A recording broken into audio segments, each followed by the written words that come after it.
మనతో పాటు జాయిన్ అయ్యారు కోటంరాజు వెంకటేష్ శర్మ గారు. కోటంరాజు గారు, ఏంటి ఈరోజు సుప్రీంకోర్టులో జరిగినటువంటి వాదనలు మొత్తం కూడా ఫాలో అయి ఉంటారు.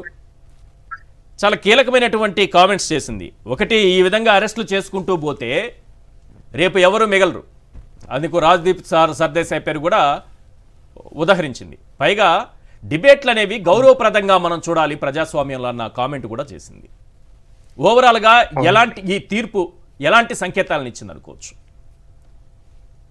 ఓవరాల్ గా ఈ తీర్పు వచ్చేటప్పటికి ఎవరైతే డిబేట్లు నిర్వహిస్తారో, ఎవరైతే నిజాల్ని నిర్భయంగా బయట పెడతారో, ఎవరైతే ప్రజల పక్షాన నిలబడతారో వాళ్ళందరికీ కూడా ఈ తీర్పు కొండంత అండగా ఉంటుందండి.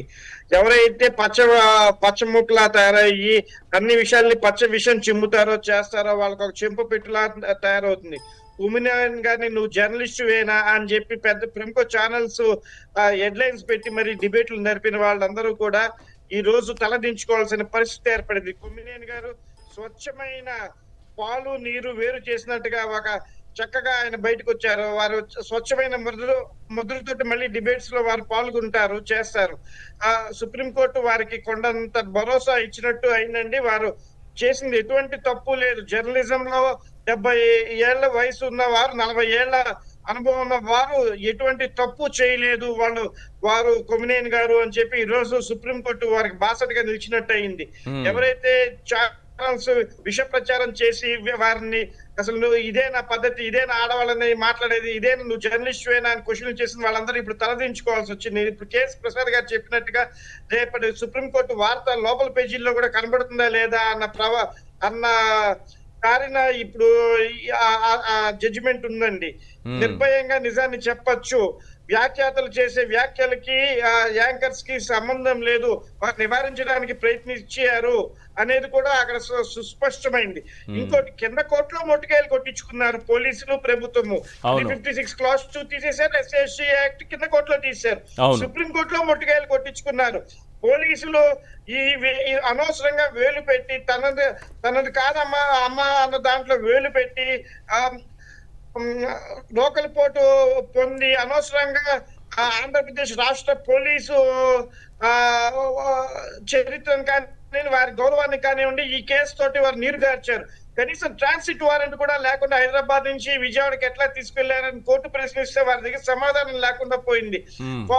నోటీసులు ఇచ్చి వారి దగ్గర వివరణ తీసుకోవాల్సిన దాంట్లో అనవసరంగా అరెస్ట్ చేసి చెంది వారిని ఇబ్బంది పెట్టి రాష్ట్ర ప్రజల దృష్టిలో కానివ్వండి లేకపోతే ప్రపంచ దృష్టిలో ఇట్లా ఆంధ్రప్రదేశ్ పోలీసు ఇట్లా వ్యవహరిస్తున్నారా అనే ఒక భయానక వాతావరణంలో వాళ్ళు పాలన చేస్తున్నారా ప్రభుత్వం అని కానీ పోలీసులు రాజ్యం వెళ్తున్నారా అనేది కానీ ఈ తీర్పుతో సుస్పష్టమైంది ఈశ్వర్ గారు. అంటే ఒక నిఖార్స్ అయినటువంటి జర్నలిస్టులకు, నిజమైన జర్నలిజం చేసే వాళ్ళకి ఇది ఒక వజ్రాయుధం అని చెప్పొచ్చా? ఈ రకంగా భయపెట్టే వాళ్ళకి ఈ జడ్జిమెంట్ అనేది భయపెడుతూ ఉంటే రేపు ఎవరైనా సరే ముందుకొచ్చి ఒక డిబేట్ చేయాలన్నా, ప్రభుత్వాన్ని ప్రశ్నించాలన్నా, ప్రజల పక్షాన నిలబడాలన్నా, ఏదన్నా గొంతెత్తి క్వశ్చన్ చేయాలన్నా, ఒక నిజాన్ని నిర్భయంగా వెల్లడించాలన్నా ఏం జరుగుతుందనేటటువంటి ఒక భయాందోళనని క్రియేట్ చేస్తూ ఉంటే రేపు ఎవరు ముందుకొచ్చి ఏ జర్నలిస్టు మాట్లాడలేని సిచ్యువేషన్లు కల్పిస్తూ ఉంటే ఈరోజు సుప్రీంకోర్టు ఇచ్చినటువంటి జడ్జిమెంట్ అనేది ఒక వజ్రాయుధంలా మారిందని చెప్పుకోవచ్చా? అవునండి. అనేక మంది యూట్యూబ్ ఛానల్స్ కానీ, సోషల్ మీడియా వాళ్ళకి కానివ్వండి, టీవీ యాంకర్స్ కానివ్వండి, ఈ జడ్జిమెంట్ కొండంత అండగా వజ్రాయుధంగా అభయంగా నిలుస్తుంది. పోలీసులు ఎట్లా పడితే అట్లా అరెస్ట్ చేస్తారేమోనని చెప్పి చాలా మంది యూట్యూబ్ ఛానల్స్ వాళ్ళు కానివ్వండి, వ్యాఖ్యాతలు కానివ్వండి, వారు నోరు అణుచుకోవాల్సి వచ్చి వారు నిజాన్ని నిర్భయంగా బయటికి రాలేని స్థితిలో ఈ రోజు సుప్రీంకోర్టు ఇచ్చిన తీర్పుతోటి నిజాలు మాట్లాడితే మనకేం నష్టం ఉండదు, ప్రభుత్వం చేసే అరాచకాన్ని ప్రశ్నిస్తే మనకేం నష్టం ఉండదు, పోలీసులు చేసే అరాచకాన్ని ప్రశ్నిస్తే మనకేం నష్టం ఉండదు, మన గిరిలో మన లక్ష్మణ రేఖలో మనం ఉంటే ఎటువంటి తప్పు లేదు అనేది ఈ రోజు సుప్రీంకోర్టు తీర్పుతో సుస్పష్టమైందండి. సుప్రీంకోర్టు వారి తీర్పుతోటైనా పోలీసులు అక్రమ అరెస్టులు కానివ్వండి, అక్రమంగా వాళ్ళు పెట్టే కేసులు కానివ్వండి, తొందరపాటులో వాళ్ళు చేసే అరెస్టులు కానివ్వండి కంట్రోల్ చేసుకోవాలి. అట్లానే సుప్రీంకోర్టుకి ఎవరన్నా SC ST తెనాలి బాధితుల విషయంలో కూడా వెళ్ళి ఇట్లా అన్యాయంగా రాజ్యాంగాన్ని కాలరాస్తూ వాళ్ళని కొట్టారనే దాని మీద కూడా సుప్రీంకోర్టుకి వెళ్తే ఆ కొట్టిన పోలీసులు ఉద్యోగాలన్నీ పోవటం ఖాయము. అట్లాగా ఎవరైతే ఆ వీడియో తీశారో, అది చూశారో వాళ్ళందరికీ కూడా కఠినమైన శిక్షలు పడే అవకాశం 100% ఉందండి.